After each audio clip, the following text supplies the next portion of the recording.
Good morning, everyone. Welcome to lecture 5 fast track batch CA inter May 2021 taxation की class है। Agricultural income कल हमने start किया था। मैंने आपको बताया था agricultural income in India is exempt under section 10(1). Income के पार्ट में शो ही नहीं होती, टोटल इनकम में शो ही नहीं होती। अगर इंडिया के बाहर से कमा रहे हो तो अदर सोर्सेज इनकम है, सबके लिए टैक्सेबल है। एग्रीकल्चरल इनकम में 3 पॉइंट्स आते थे सेक्शन 2(1)(a) के अंदर। सेक्शन 2(1)(a) में पहला पॉइंट था income from letting out of an agricultural land for agricultural purposes, ये कल हमने कर लिया था।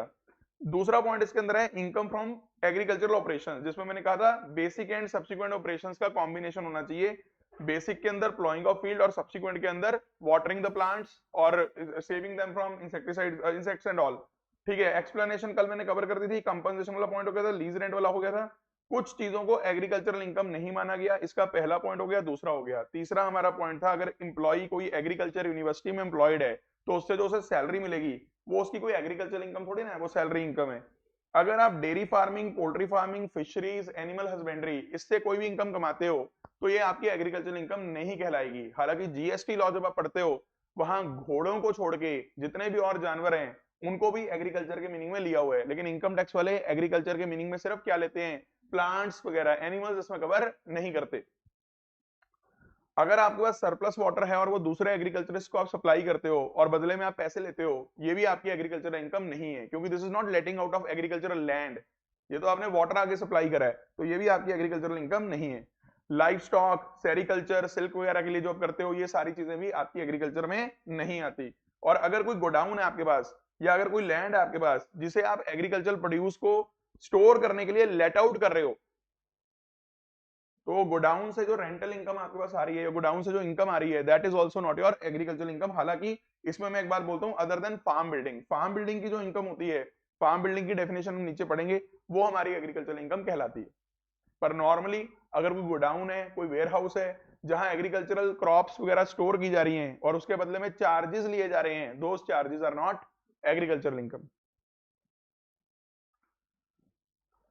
तीसरी और अंतिम चीज हमारे एग्रीकल्चरल इनकम का पार्ट है 2(1)(a) sub clause number C. Farm building की इनकम भी एग्रीकल्चरल इनकम है। फार्म बिल्डिंग वो बिल्डिंग है जो बिल्ट है रूरल एग्रीकल्चर लैंड पे। कई बार हम देखते हैं ना ट्रेन में या बसेस में जाते हैं तो एग्रीकल्चर लैंड में छोटी सी हट या छोटा सा घर सा होता है, पत्थरों का, ईंटों का बना हुआ।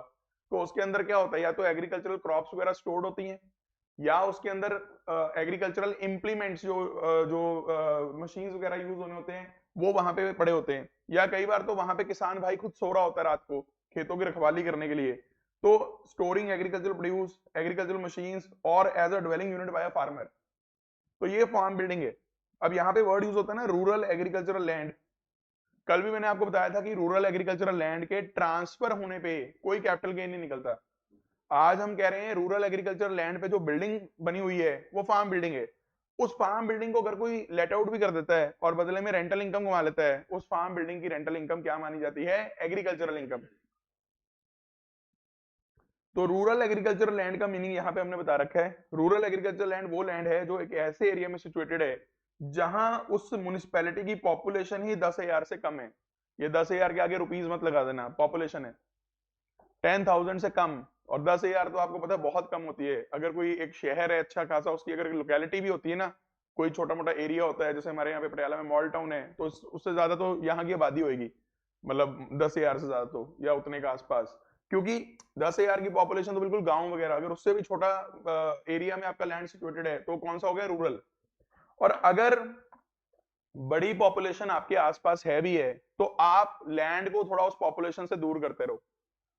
अब इसके लिए ना एक एरियल व्यू वर्ड यूज होता है बुक के अंदर। एरियल व्यू से देखो कि आपकी म्युनिसिपैलिटी जो सिटी है उसकी म्युनिसिपैलिटी क्या है, जो आपके आसपास जो सिटीज हैं उसकी पॉपुलेशन क्या है। तो अगर म्युनिसिपैलिटी ऐसी है जिसकी पॉपुलेशन 10,000 से ज्यादा है पर 1 लाख तक है, तो उससे कम से कम आप 2 किलोमीटर दूर होने चाहिए। और यहाँ पे बियॉन्ड 2 किलोमीटर है, यानी 2 किलोमीटर से ज्यादा। अगर आप एग्जैक्टली 2 किलोमीटर के रेडियस में आ गए फिर आप रूरल नहीं हो। जितनी बड़ी म्युनिसिपैलिटी आपके आसपास आती रहेगी उतना दूर आपको जाना पड़ेगा रूरल कहलाने के लिए।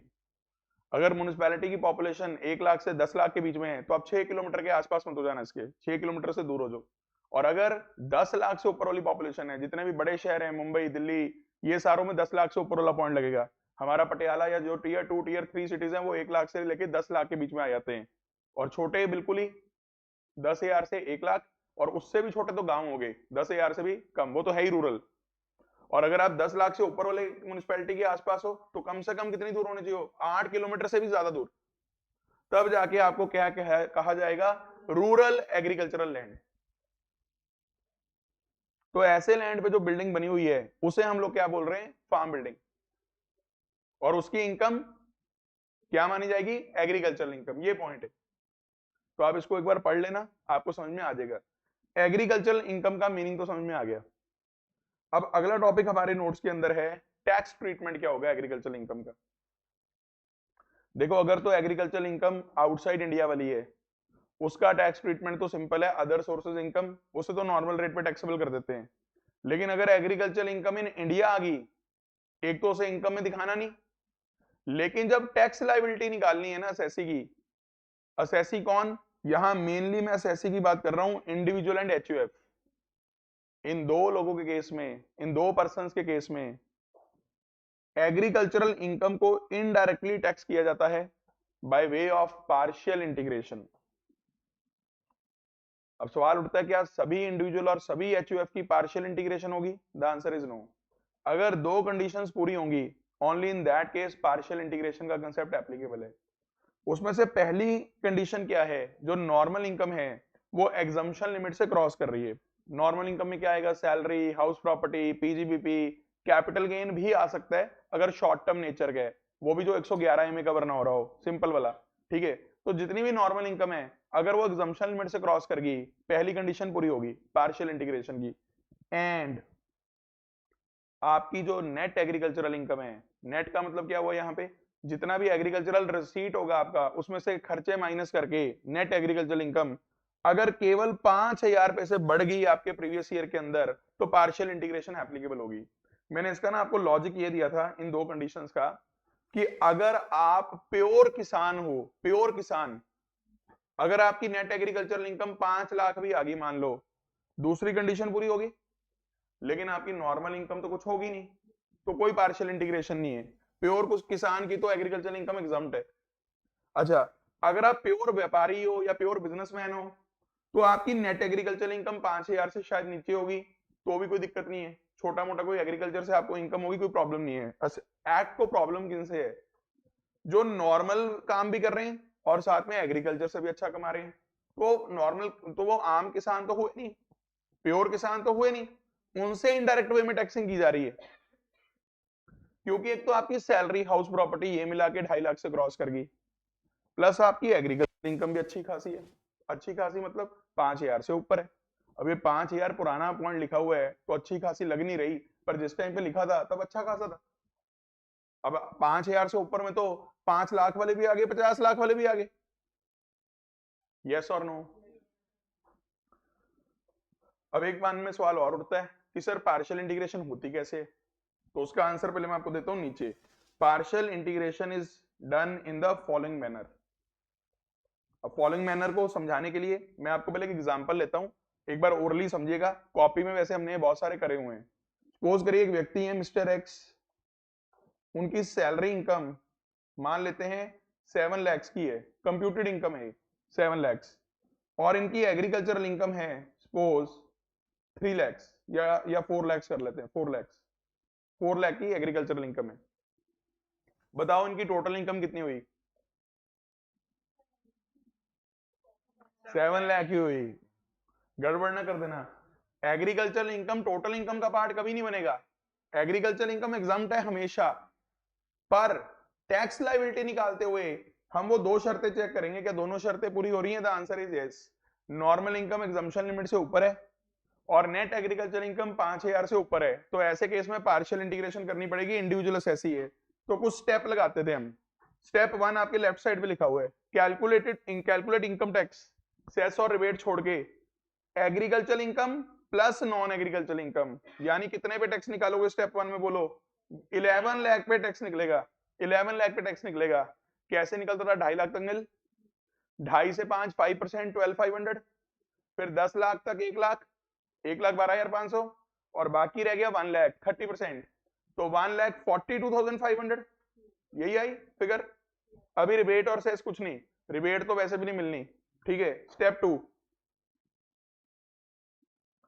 अब सुनो, स्टेप 1 में हमने क्या बोला सेसी को, बेटा एग्रीकल्चर और नॉन एग्रीकल्चर दोनों को मिला के टैक्स निकाल। असेसी रौला पाएगा, असेसी का कमाल कर रहे हो आप, तो कहते हो एग्रीकल्चर इनकम एग्जाम्प्ट है। एक्ट कहता रुको तो सही ना, डिपार्टमेंट कहता रुको, एक बार हम आपकी एग्रीकल्चर और नॉन एग्रीकल्चर इनकम दोनों पे टैक्स निकालते हैं। असेसी बेचारा मुरझाया हुआ है, लेकिन उसे थोड़ा खुश कौन करेगा, स्टेप 2।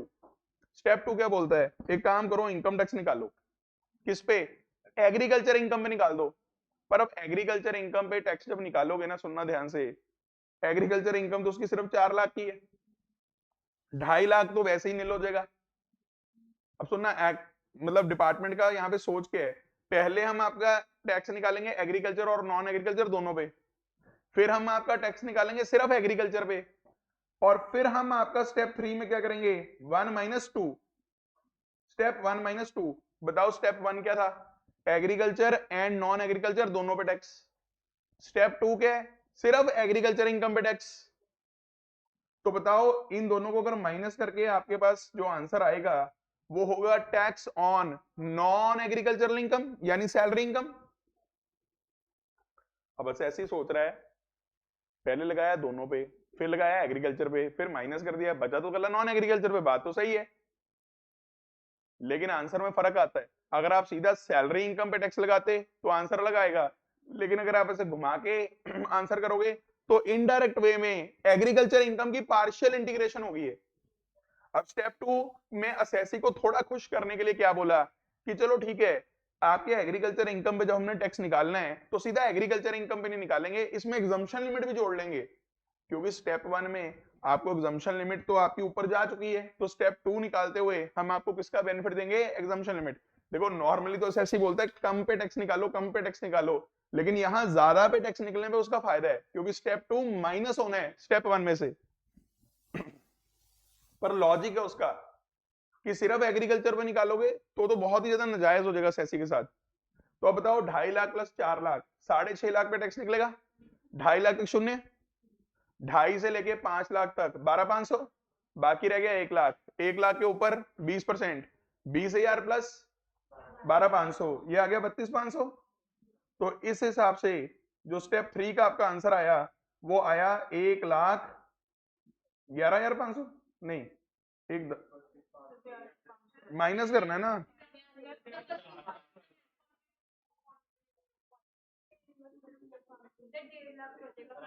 नहीं ये सही, दोनों फिगरें सही लिखी हुई हैं।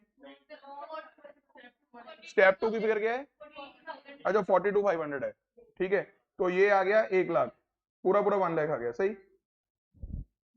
यही अगर आप 7 लाख पे सीधा टैक्स निकालते, यही अगर आप 7 लाख पे सीधा टैक्स निकालते तो 2.5 लाख तो शून्य, 2.5 से 5 12,500, बाकी रह जाता 2 लाख, 2 लाख के ऊपर 20%, 40,000, 40 प्लस 12,500 52,500, जबकि अब आ रहा है 1 लाख। ये होगी इनडायरेक्ट टैक्सिंग, इसे बोलते हैं पार्शियल इंटीग्रेशन। और गेम पता है सारी क्या है, स्टेप 1 में जब एग्रीकल्चर इनकम आपकी जुड़ती है तो वो हायर स्लैब रेट पे टैक्सेबल हो जाती है, जब स्टेप 2 में वो माइनस होती है तो वो लोअर स्लैब रेट पे माइनस होती है, इसे ही बोलते हैं पार्शियल इंटीग्रेशन। और यही रीजन है क्योंकि स्लैब्स की गेम होती है पार्शियल इंटीग्रेशन में, जहां भी फ्लैट रेट्स होते हैं वहां नॉर्मली पार्शियल इंटीग्रेशन का कंसेप्ट नहीं होता, जैसे फर्म, कंपनी, इनमें पार्शियल इंटीग्रेशन नहीं है। क्यों नहीं है, क्योंकि फ्लैट रेट्स हैं। इंडिविजुअल एचयूएफ में ही है मेनली पार्शियल इंटीग्रेशन। और अगर मैं बात करूं जो हमारा LTCG 112A होता है, STCG 111A होता है, LTCG 112 होता है, ये भी सारे हमारे फ्लैट रेट्स होते हैं, 20%, 15%, 10%। इन केसेस में भी हमारी पार्शियल इंटीग्रेशन एप्लीकेबल नहीं होती। अगर आपको मेरी बात समझ में आई है तो प्लीज फटाफट पहला पॉइंट, दूसरा पॉइंट, तीसरा पॉइंट पढ़ के देखो, आपको समझ में आ रहा है। और होमवर्क आपको पता लगी गया होगा कि एग्रीकल्चर इनकम के जितने भी सवाल मैंने कॉपी में आपको पार्शियल इंटीग्रेशन वाले करवाए हुए हैं, सारे फिर से कर लीजिए, बहुत फायदे में रहोगे। पढ़िए फटाफट।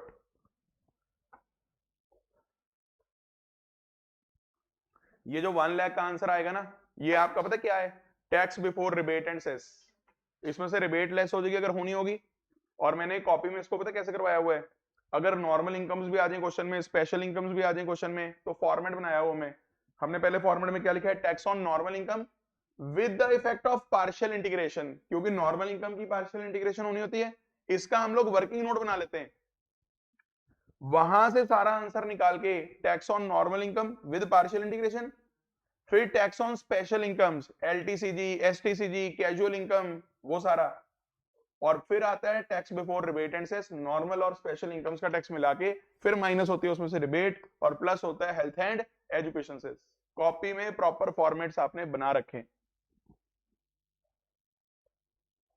क्या आपको मेरी बात समझ में आ रही है? यस और नो? इसके बाद हमारे पास इस चैप्टर में एक टॉपिक और था, कॉम्पोजिट इनकम के नाम से, जहां पे पार्टली इनकम एग्रीकल्चरल होती थी और पार्टली इनकम होती थी बिजनेस इनकम।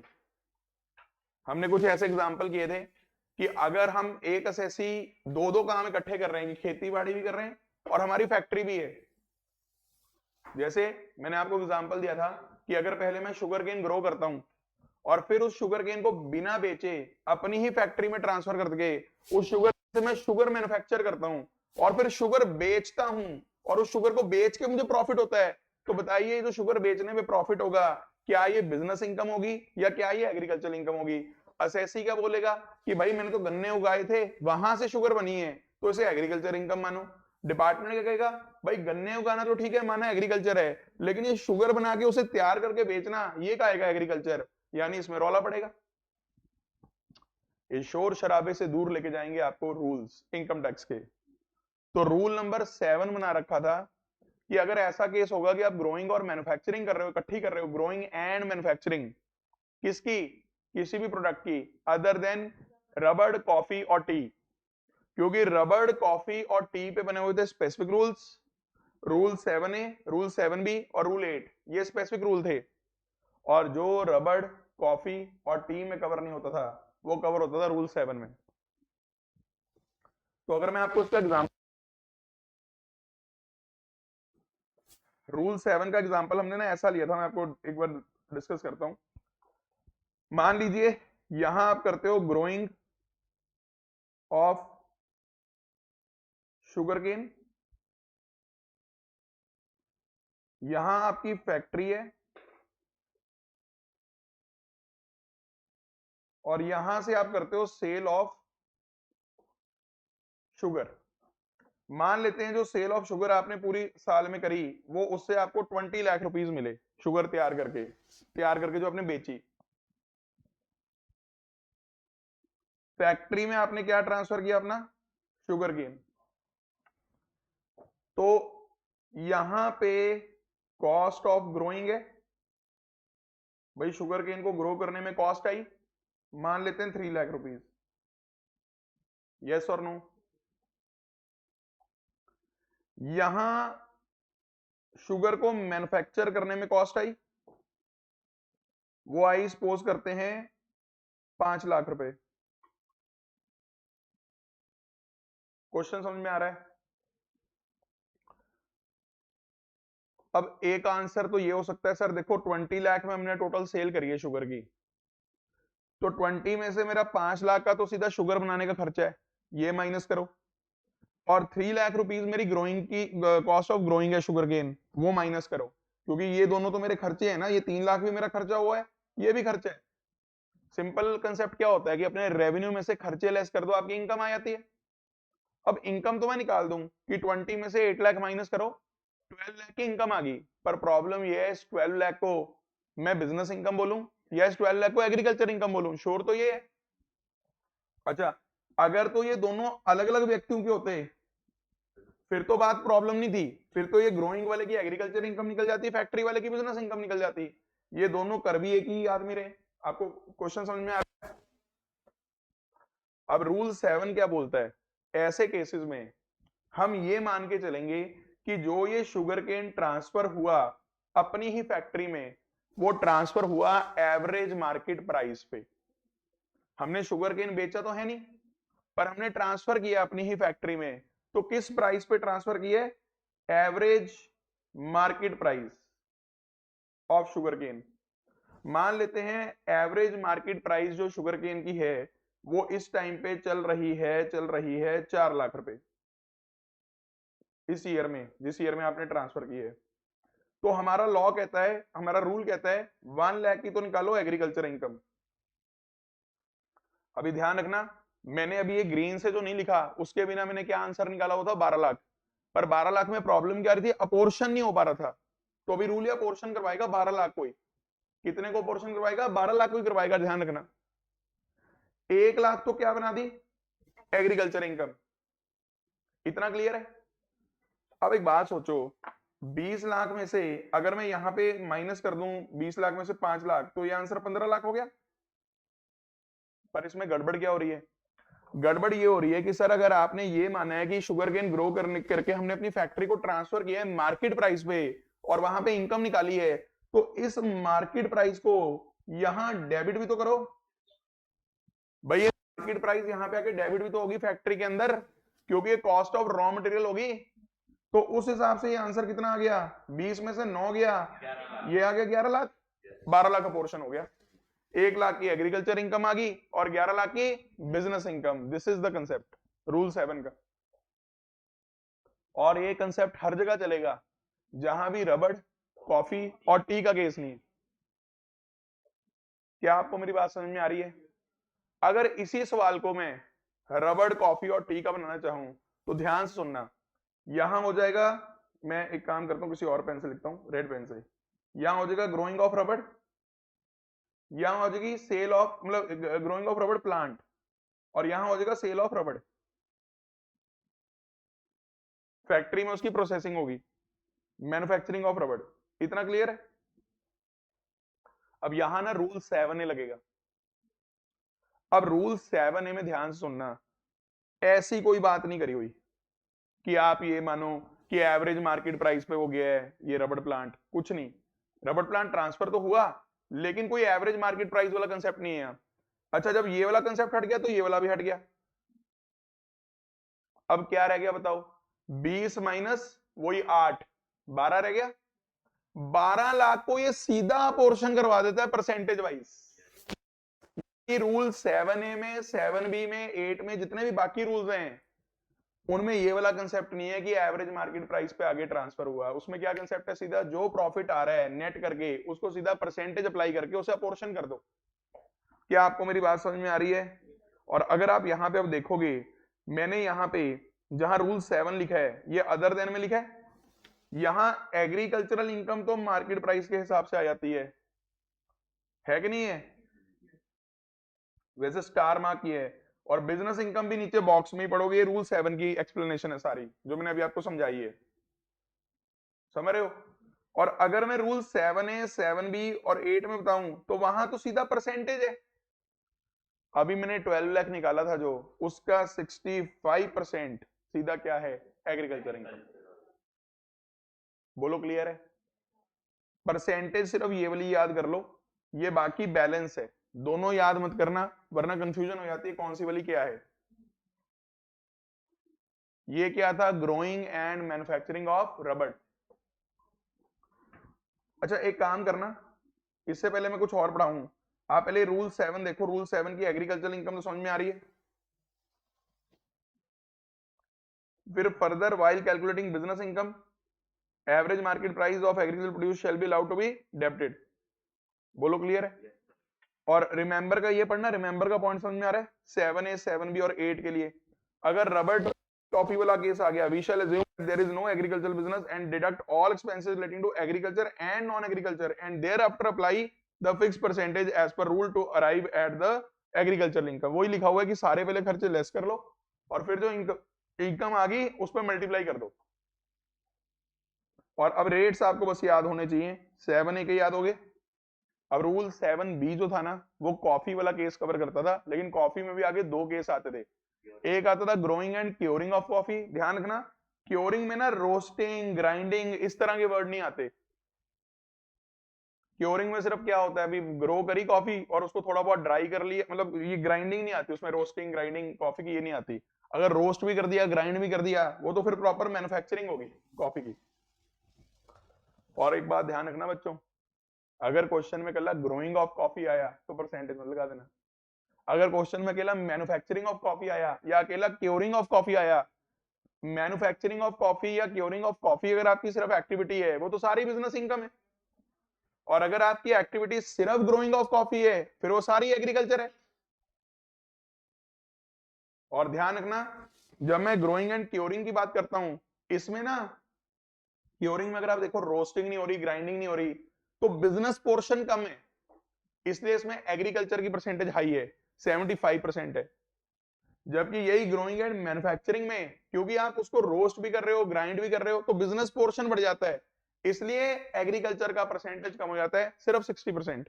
और सेम 60% परसेंटेज अप्लाई होती है टी बिजनेस के अंदर भी, growing and manufacturing of T में। क्या आपको मेरी बात समझ में आ रही है? यस और नो? और एक बात और ध्यान रखना, ये जितने भी रूल लगते हैं ना, ये परसेंटेज वाले जितने भी रूल लगते हैं, ये सारे रूल मेनली वहां एप्लीकेबल हैं जहां इन इंडिया एक्टिविटीज हो रही हैं। अगर ग्रोइंग एंड मैन्युफैक्चरिंग इंडिया के बाहर हो रही है फिर तो आपको पता है आप उसके अंदर ये रूल नहीं लगा सकते, क्योंकि अगर वो वहां पे तो फिर वो सारी की सारी ना अदर सोर्सेज इनकम में या पीजीपी में दिखा देते हैं। उसका रीजन क्या है? क्योंकि वो वैसे ही टैक्सेबल है, क्योंकि एग्रीकल्चर इनकम वाला ट्रीटमेंट थोड़ी होगा उसका बाहर वाली का। तो ये वाले रूल कहाँ काम आते हैं? मेनली अगर इंडिया में एक्टिविटी हो रही है। आपको ना मैंने कॉपी में नोट्स करवाए थे, उसके अंदर एक क्वेश्चन है जिसके अंदर कोलंबो के अंदर हो रही है चीज, तो वहां मैंने स्पेशली वो नोट में आपसे हाईलाइट करवाया था कि अगर कोलंबो में एक्टिविटी हो रही है फिर रूल लगाने की जरूरत नहीं है वाला। बुक में है ये क्वेश्चन, आपने हाईलाइट भी किया होगा बकायदा। यस और नो?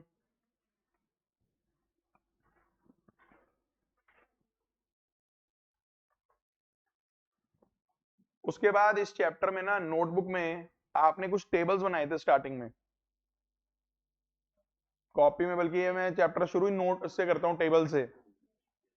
उन टेबल्स में इस बार चेंजेस हैं क्योंकि कंपनी का ट्रीटमेंट चेंज हुआ है, तो मैंने समरी नोट्स में भी डाल दिए। एक बार सुनिएगा जरा ध्यान से। अगर एक कंपनी है तो क्या ट्रीटमेंट होगा, एक टेबल इसका था। अगर कोई पार्टनरशिप फर्म है तो क्या ट्रीटमेंट होगा, और अगर कोई पार्टनरशिप फर्म है तो क्या ट्रीटमेंट होगा। 3 टेबल बनवाता हूं मैं। हम एक एक करके स्टार्ट करते हैं। पहले कंपनी की बात करते हैं। एक कंपनी ऐसी जो एग्रीकल्चरल एक्टिविटीज कर रही है और एक कंपनी ऐसी जो नॉन एग्रीकल्चरल एक्टिविटीज कर रही है। अगर कंपनी एग्रीकल्चरल एक्टिविटीज कर रही है तो कंपनी के हाथ में क्या ट्रीटमेंट होगा, उसकी जो भी इनकम होगी वो सेक्शन 10 क्लॉज 1 में एग्जम्प्ट होगी। पार्शियल इंटीग्रेशन का कंसेप्ट अप्लाई नहीं होगा जो भी मैंने आपको सिखाया है, क्योंकि कंपनी के केस में पार्शियल इंटीग्रेशन नहीं होती।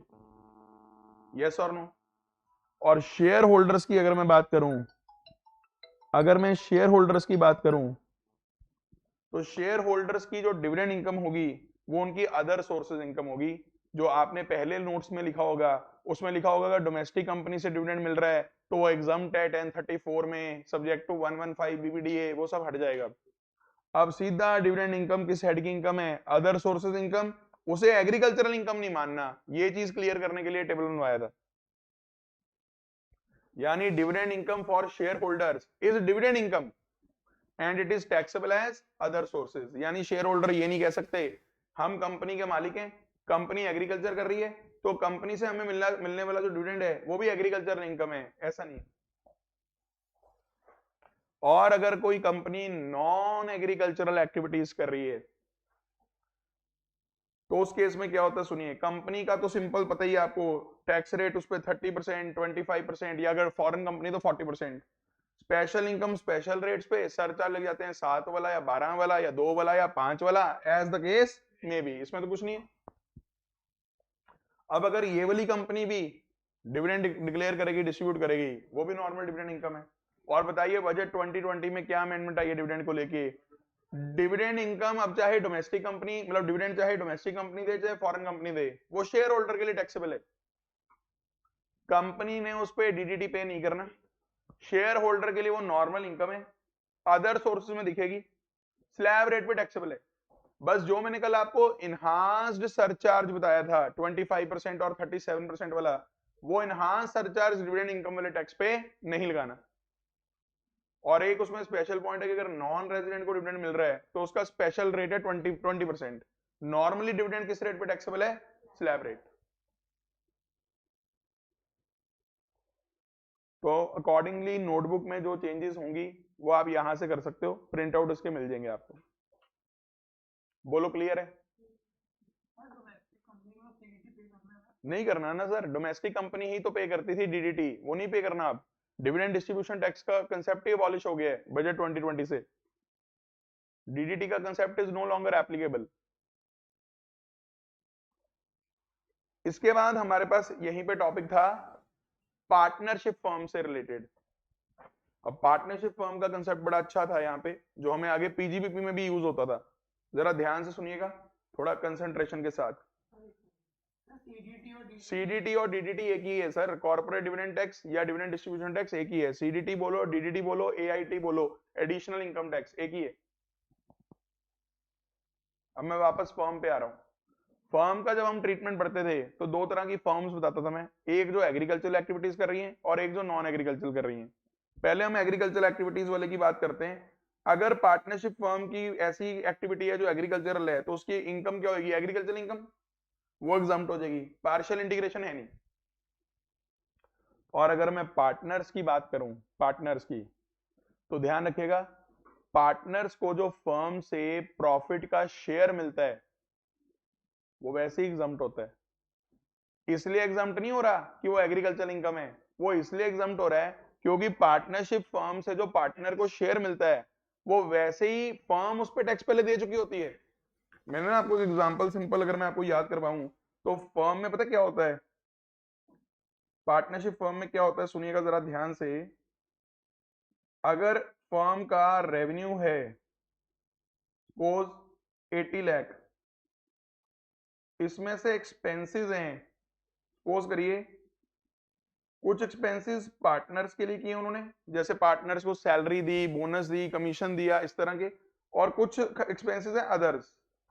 तो मान लेते हैं पार्टनर्स पे जो खर्चा करा इस फर्म ने वो करा 15 लाख, और अदर्स का खर्चा करा मान लेते हैं 30 लैक्स, तो ये आ गया 45 लैक्स। ये फर्म का प्रॉफिट कितना आ गया जी? 35 लाख। इतना क्लियर है? इस पे पहले टैक्स लगता है 30%, क्योंकि फर्म का टैक्स रेट 30% है। यस और नो? कितना आ गया ये?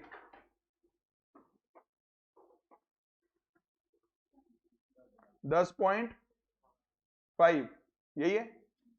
तो ये आ गया हमारा 24.5। यस और नो? ये पार्टनर्स में पड़ता है। जो अगर मान लो दो पार्टनर्स हैं जी और के, तो 24.5 लाख जी और के में बटेगा। अगर इक्वल पार्टनर्स हैं तो इक्वली बढ़ जाएगा। अब अगर आप नोटिस करो, अगर ये आ गया 12.25 और 12.25, अब इसे हम बोलते हैं शेयर ऑफ प्रॉफिट्स। भाई शेयर ऑफ प्रॉफिट तो यहां से दिया जा रहा है, ये कहां से दिया जा रहा है? 35 में से, तो 35 पे तो ऑलरेडी टैक्स लग चुका। इसलिए फर्म तो कोई भी हो, ये एग्रीकल्चर वाली फर्म नहीं बता रहा मैं, एग्रीकल्चर वाली अगर होती वो तो टैक्स लगता ही ना, क्योंकि एग्रीकल्चर वाले की तो इनकम ही नील होती। पर मैं कह रहा हूं जनरल रूल ये है कि अगर एक फर्म से पार्टनर को क्या मिल रहा है? Share of profit. Share of profit that is वैसे ही एग्जम्प्ट। किस सेक्शन में? 10 क्लॉज 2A। इतना समझ में आ रहा है? लेकिन एक बात ध्यान रखना, ये वाला जो खर्चा है ना, पार्टनर्स को जो खर्चा किया जाता है, पार्टनर्स के ऊपर जो खर्चा किया जाता है, इस पे लिमिट्स हैं। ये मैं आपको अभी बताऊंगा जब हम नॉन एग्रीकल्चर वाली फॉर्म पढ़ेंगे। अभी हम ज्यादा कंफ्यूज नहीं करते इसको, मैं अभी इस पे वापस आऊंगा। पहले आप ये नोटिस करो, पहला पॉइंट तो हो गया इसके अंदर कि पार्टनर के लिए ये चीज एग्जम्प्ट है। भाई अगर कोई सैलरी या इंटरेस्ट मिलता है फर्म से पार्टनर को, ये उसकी एग्रीकल्चरल इनकम मान ली जाती है। ये पॉइंट कभी पेपर में आया नहीं है, पर इसके ऊपर केस स्टडी हुई है। तो अगर एक एग्रीकल्चरल एक्टिविटी वाली फर्म से सैलरी वगैरह मिलती है, उसे क्या मान लिया जाता है? Agricultural income. ये केस स्टडी है सुप्रीम कोर्ट की।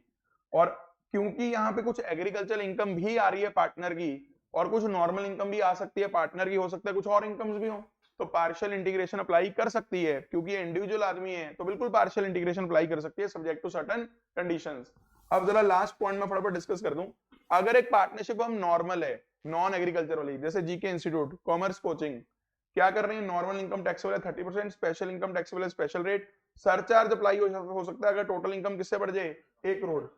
पर ध्यान रखना, जब आप फर्म का पीजीबीपी निकालते हो, कोई भी सैलरी, कोई भी बोनस, कोई भी कमीशन, कोई भी remuneration by whatever name called and interest pay to partners, जो अभी मैं आपको ये दिखा रहा था ना कि भाई फर्म ने पार्टनर्स पे खर्चा दिखाया है 15 लाख का। सोचो, कोई भी पार्टनरशिप फर्म अपने प्रॉफिट्स को कम करने के लिए पार्टनर्स के नाम पे खर्चा ज्यादा दिखा सकती है। पार्टनर्स को खर्चा जितना ज्यादा शो करोगे, फर्म का प्रॉफिट उतना कम हो जाएगा, और फर्म का टैक्स क्योंकि 30% है, तो सभी लोग यही कोशिश करेंगे कि पार्टनर्स के नाम पे खर्चे ज्यादा दिखा के सर वो पार्टनर्स के लिए टैक्सेबल हो जाएगा, होएगा, बट पार्टनर्स को तो 2.5 लाख का बेनिफिट मिलता है, स्लैब्स का बेनिफिट मिलता है, प्लस वो बढ़ जाएगा पार्टनर्स के अंदर। यहाँ कहाँ एक पर्सन ने सारा टैक्स देना है फर्म ने, कहाँ पार्टनर्स अपना अपना टैक्स देंगे इंडिविजुअल। तो इसलिए एक्ट इसके ऊपर लिमिट्स लगाता है कि पार्टनर्स को जो आप पेमेंट्स कर रहे हो, salary, bonus, commission, remuneration by whatever name called, even interest, इन सब पे मैं कुछ लिमिट्स लगाऊंगा, और वो लिमिट हमें एक्ट में मिलती है जाके section number 40 clause number B में जाके, 40B। और ये 40B किस चैप्टर का सेक्शन है, पीजीबीपी। तो आप देख सकते हैं यहां पे लिखा हुआ है फर्म को उतना ही लाभ होगा जितना 40B में मेंशन्ड है। ये तो बात होगी फर्म की, इसका मतलब जो उससे एक्सेस होगा वो क्या कर दिया जाएगा, डिसअलाउ, डिसअलाउ टैक्स मतलब डिसअलाउ कर दिया जाएगा फर्म के लिए। जैसे मान लो इस क्वेश्चन में, अगर मान लो फर्म पे तो कर रही है 15 लाख, लेकिन हमारा एक्ट कह रहा नहीं 15 लाख नहीं, आप सिर्फ 12 लाख अलाउ करवा सकते हो, तो कितना अलाउ होगा, 12 लाख। उस हिसाब से ये 3 लाख से प्रॉफिट बढ़ जाएगा, टैक्स बढ़ जाएगा। और आपको पता है पे आपने 15 किया हुआ है, लेकिन अलाउ कितना होगा 12। अब सुनिए ध्यान से, ये पार्टनर्स को जो सैलरी, कमीशन वगैरह दी गई थी, सवाल ये है क्या उसके लिए टैक्सेबल होगी, तो इसका जवाब पता क्या होगा, जितना पोर्शन तो फर्म को अलाउ हो गया 40B में, उस पे तो फर्म ने टैक्स नहीं दिया, वो तो उसके खर्चे में अलाउ हो गया, उस पे पार्टनर्स टैक्स देते हैं। और जितना पोर्शन डिसअलाउ हो गया फर्म को, जैसे इस क्वेश्चन में बताओ कितना डिसअलाउ हुआ है, 3 लाख, 3 लाख डिसअलाउ हुआ है। मान लो 15 लाख 7.5 मिला था दोनों को, 7.5 मिला था, लेकिन फर्म को क्योंकि सिर्फ 12 लाख अलाउ हुआ है, तो कितना डिसअलाउ हुआ है फर्म को, 3 लाख। 3 लाख के ऊपर पार्टनर्स ने टैक्स पे करेंगे, यानी 15 में से 3 माइनस करके जो बाकी 12 बच गया, उसका आधा आधा जो हो गया 6, क्योंकि 12 अलाउ हुआ है ना फर्म को, सिर्फ 12 लाख पे टैक्स पे करेंगे पार्टनर्स। अगर इक्वल पार्टनर्स हैं तो कितना कितना टैक्स पे करेंगे, 6 लाख के ऊपर टैक्स पे करेंगे। और ध्यान रखना, पार्टनर्स को चाहे सैलरी मिले, बोनस मिले, कमीशन मिले, रेम्युनरेशन मिले, ब्याज मिले, कुछ भी मिले फर्म से, वो सब पीजीबीपी है। सैलरी भी उनकी पीजीबीपी है, बिकॉज सही मायने में partners are not the employees of the firm. ये क्वेश्चन बड़ा पूछते हैं कि salary received by a partner from the firm, तो बहुत बच्चे उसको किस हेड में शो कर देते हैं, सैलरी, और ऊपर से स्टैंडर्ड डिडक्शन दे आते हैं 16A वाली, बिल्कुल गलत हो जाएगा। फिर सैलरी निकालोगे तो पूरी निकाल के आओगे ना सैलरी तो, हाँ कि ना। अब ये बात किसने लिखी हुई है, किसे पीजीबीपी इनकम बनाएंगे, सेक्शन नंबर 28 ने लिखा हुआ है। 28 कौन सा है, चार्जिंग सेक्शन ऑफ पीजीबीपी। आपको दिखा देता हूं, लेफ्ट साइड पे देखो क्या लिखा हुआ है, पार्टनर्स के लिए क्या होगा। शेयर ऑफ प्रॉफिट तो अभी भी एग्जाम्प्ट है, शेयर प्रॉफिट तो अभी भी एग्जाम्प्ट है फर्म से, वो तो वैसे ही एग्जाम्प्ट है 10(2)A में। और सैलरी, बोनस, कमीशन, इंटरेस्ट, ये सारा कुछ कहां जाएगा, पीजीबीपी। लेकिन सिर्फ किस एक्सटेंट तक, बोलो सिर्फ किस एक्सटेंट तक, जितना फर्म को अलाउ हुआ है 40B में। अच्छा, तो फर्म को डिसअलाउ किस सेक्शन में होता है, डिसअलाउ भी 40B में होता है, क्योंकि 40B में लिमिट दे रखी है कितना अलाउ होगा, तो बाकी जो डिसअलाउ होगा वो भी तो 40B में होगा। जितना फर्म को डिसअलाउ हो गया, क्या उसके ऊपर पार्टनर टैक्स पे करेगा, नो, क्योंकि वो फर्म के प्रॉफिट्स में जुड़ के फर्म ने उसके ऊपर टैक्स पे कर दिया होगा। यहां आके मेरी तरफ से एग्रीकल्चरल इनकम नाम का चैप्टर होता है समाप्त। आप लोग प्लीज इसकी रिवीजन करें अच्छे से, सारे एक एक क्वेश्चन सॉल्व करें। जो भी क्वेश्चन आपकी बुक में मैंने दे रखे हैं या क्वेश्चन बैंक में भी जो आपके पास पड़े हैं, सब एक बार पढ़ के अप टू डेट कर लो अपने आप को। आज के लिए इतना ही, थैंक यू वेरी मच, फिर मिलेंगे, बाय बाय, थैंक यू।